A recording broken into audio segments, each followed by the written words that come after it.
হত্যা করার পরে সকাল হয়ে যায়, তাদের ডাইনিং টেবিলে বসে তারা খেজুর খায়। সেখানে একটা বইমে খেজুর ছিল।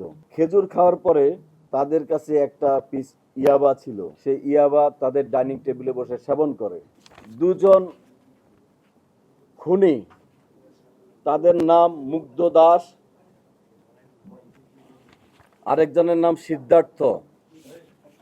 মুগ্ধ দাস এবং সিদ্ধার্থ পাশের বিল্ডিং এর উপর দিয়ে ওনাদের ছাদে আসে। ছাদে এসে, এটা বৃহস্পতিবার দিবাগত শেষ রাতে, তারা দুজন সম্পর্কে মামাতো ভাই। ছাদে এসে ওই ছাদে বসে তারা নেশা করে, ইয়াবা সেবন করে। ইয়াবা সেবন করাকালীন গণপতি স্যার, আমাদের ভিকটিম গণপতি চক্রবর্তী স্যার, যখন উপরে সাউন্ড শুনে তিনি উপরে যান। খালি গায়ে ছিলেন, কাঁধে একটা গামছা ছিল।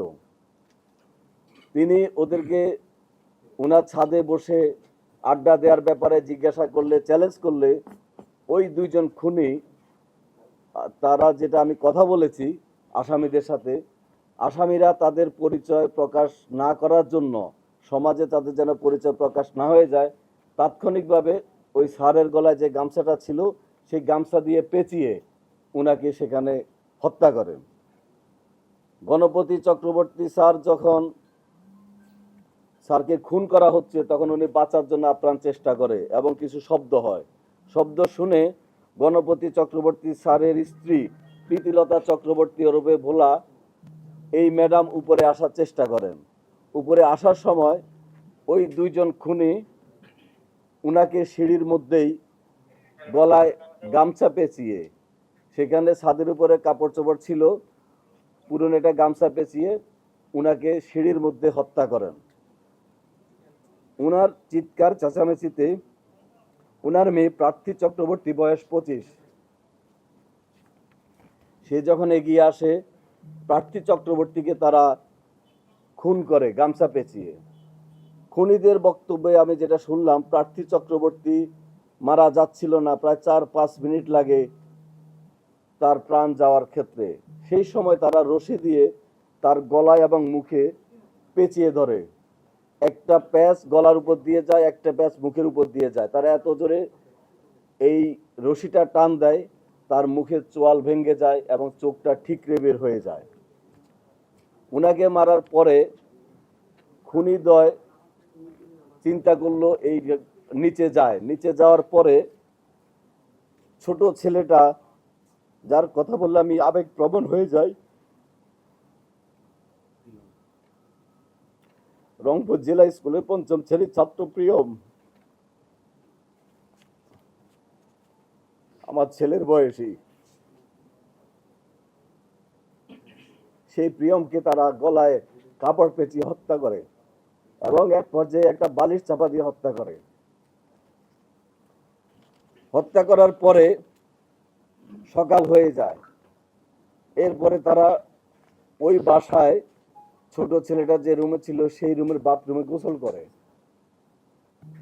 প্রথমে সিদ্ধার্থ গোসল করে, সিদ্ধার্থ বের হওয়ার পরে মুগ্ধ গোসল করে। গোসল করার পরে তাদের ডাইনিং টেবিলে বসে তারা খেজুর খায়। সেখানে একটা বইমে খেজুর ছিল।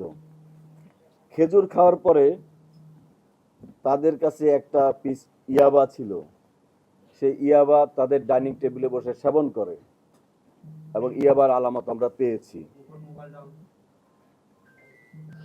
ইয়াবা সেবনের পরে সকাল হয়ে যায়, জুমার দিন ছিল। তারা অপেক্ষা করতে থাকে বাইরে লোকজন যেন কমে যায়। যখন জুমার নামাজের সময় হয়, তখন তারা, মুসল্লিরা নামাজে ব্যস্ত ছিল, রাস্তাঘাট ফাঁকা ছিল। দুইজন বাসার থেকে বের হয়ে সাথে লুট করে নিয়ে যায়। এর মধ্যে সিদ্ধার্থ, সে একটা স্বর্ণের দোকানের কারিগর, পিকে পাল জুয়েলার্সে 8 বছর যাবৎ স্বর্ণের কাজ করে। কাজে সে কোনটা স্বর্ণ কোনটা ইমিটেশন সে চিনে এবং একটা চুড়ি সে আগুন দিয়ে পরীক্ষা করে। আমরা যখন কালকে আলামতটা পেলাম যে একটা চুড়িকে স্বর্ণের চুড়ি কিনা পরীক্ষা করার জন্য আগুন দিয়ে টেস্ট করা হয়েছিল, তখন আমরা অনুমান করেছিলাম স্বর্ণের কাজে অভিজ্ঞ হয়তো কেউ থাকতে পারে। তা আমাদের সেই অনুমানটা সঠিক হয়, সিদ্ধার্থ স্বর্ণের কাজে অভিজ্ঞ। তারপরে তারা এই ঘটনাকে ডাকাতি বলে যেন পুলিশ মনে করে, সেজন্য তারা ইচ্ছাকৃতভাবে জিনিসপত্র এলোমেলো করে, অর্থাৎ তদন্তকে ভিন্ন খাতে প্রবাহিত করার জন্য ইচ্ছাকৃতভাবে এটা করে। দুপুরের দিকে তারা এখান থেকে বের হয়ে যায়। বের হয়ে যাওয়ার আগে সেই বাসায় 2টা ফোন ছিল, ফোনগুলো তারা ডিটারজেন্ট দিয়ে বালতিতে ভিজিয়ে রাখে, ফোনে যেন কোনো ফিঙ্গারপ্রিন্ট না থাকে। তারা বলেছে তাদের স্বীকারোক্তি অনুযায়ী ফিঙ্গারপ্রিন্ট যেন না থাকে, সেই উদ্দেশ্যে তারা এটা পানিতে ভিজিয়ে রাখে।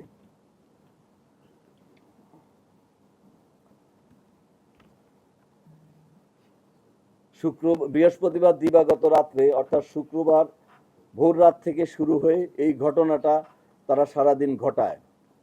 তারপরে তারা যাওয়ার সময় এই যে আমরা কিছু স্বর্ণ অলংকার ওদের দেখানো মতো উদ্ধার করেছি, এগুলো তারা নিয়ে যায়। নিয়ে ওরা মন্দিরের পিছনে একটা পরিত্যক্ত বাড়ির পরিত্যক্ত জায়গায় সেখানে রেখে দেয়। তাদের দেখানো মতে আজকে এই আলামতগুলা জব্দ করা হয়। মুগ্ধের মামাতো ভাইয়ের ছেলে সিদ্ধার্থ, অর্থাৎ তারা দুইজনে আত্মীয়। আর এই ঘটনা ঘটানোর আগে তারা একটা বাসায় বসে ইয়াবা সেবন করে, সেটা হলো সীমান্তের বাসায়। সীমান্ত খুনের সাথে ছিল না, কিন্তু সীমান্তের বাসায় তারা বসে ইয়াবা সেবন করে। ইয়াবা সেবন করার পরে তারা এই বাসার ছাদে এসে সেবন করে। মুগ্ধ সিটি বাজারে মাছের দোকানে কাজ করে, রামনাথের মাছের দোকানে। মুগ্ধের বাসার সামনে খুশি ওরফে প্রশান্ত নামক ইয়াবা ব্যবসায়ীর নাম পাওয়া গেছে, যে ইয়াবা ব্যবসা করে এবং তার থেকে ইয়াবা কিনে নেয়। প্রতি পিস 350 টাকা ধরে তারা ইয়াবা কিনে। এবং যে বিল্ডিংটার উপর দিয়ে তারা ওখানে যাওয়া আসা করে, সেই বিল্ডিং হলো দেবুদের বিল্ডিংয়ের উপর দিয়ে যাওয়া আসা করে। দেবুদের বিল্ডিং, পাশের বিল্ডিংটা গণপতি স্যারের বিল্ডিংয়ের ছাদে বসে তারা এভাবে নেশা করে।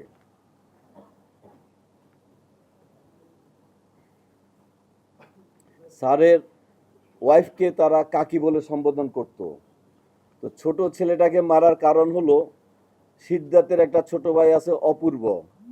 অপূর্ব এই খুন হওয়া নিষ্পাপ শিশু প্রিয়মের সাথে খেলাধুলা করে এবং প্রিয়ম এই খুনিদেরকে চিনে। প্রিয়ম এবং অপূর্ব ছোট ছোট শিশু, তারা বন্ধু বান্ধব একসাথে খেলাধুলা করে। তখন সিদ্ধার্থ সিদ্ধান্ত নেয় যে প্রিয়মকে দুনিয়া থেকে সরায় দিবে। সিদ্ধার্থ এবং মুগ্ধ দুইজনে একসাথে ঝাঁপিয়ে পড়ে নিষ্পাপ শিশুর উপর, কাপড় পেঁচিয়ে হত্যা করে, তার চোখ ঠিকরে বের হয়ে যায়, এরপরে বালিশ চাপা দিয়ে হত্যা করে।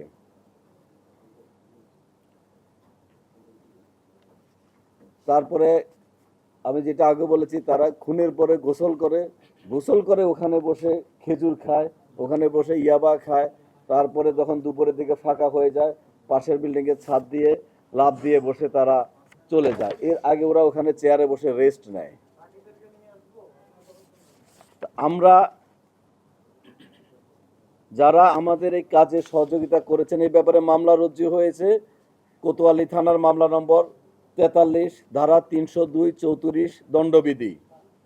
মামলাটা সঠিক তদন্তের মাধ্যমে, সুষ্ঠু তদন্তের মাধ্যমে আমরা যেন অতি দ্রুত আমাদের পুলিশের যে করণীয় অংশটুকু চার্জশিট দাখিল করতে পারি এবং প্রকৃত আসামি তাদের যেন বিচারের আওতায় আনতে পারি, আমরা সে চেষ্টা করে যাব ইনশাল্লাহ।